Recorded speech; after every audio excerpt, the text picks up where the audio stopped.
Do I think AV is dying? I don't. I think it's evolving. I think it has to evolve to survive. And I think it's changing a lot. It's no longer what it was 10 years ago, as a lot of the discussion today has been about. It's merging with IT in a lot of places. It's changing. It's becoming business critical, which it never was before. But I think there's always going to be a place for AV because there are those specialist things that IT can't take into account, and it is that human element of technology, I think, that will always be required in some form or another. I think the biggest problem with budget and AV-IT is the CAPEX and OPEX way of looking at the budgets.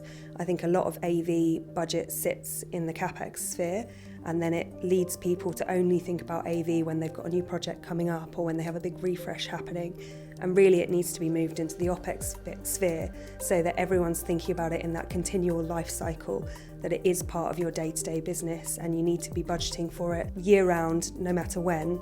There's always got to be a budget in place for continuing the growth of your AV estate. The key to building an effective AV-IT enterprise team is making sure that everyone's talking the same language. That's key. At the moment, IT have their set of processes and language, and AV don't speak in that same language, and quite often that's why IT managers or CTOs are concerned about putting AV onto their networks, etc., and working as one big team.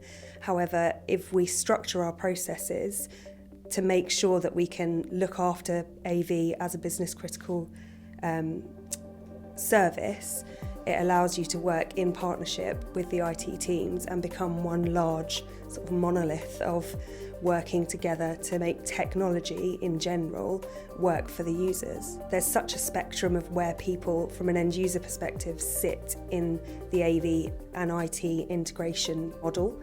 So there are people that understand it, have worked out internally how to put the processes in place and have the conversations needed to make it all work together. And there are people that are just starting out on that journey, and it's making sure that we can enable people with the information they need to build those processes, to build that life cycle, and to work towards an AV structure that allows them to continue and evolve and be innovative at all times.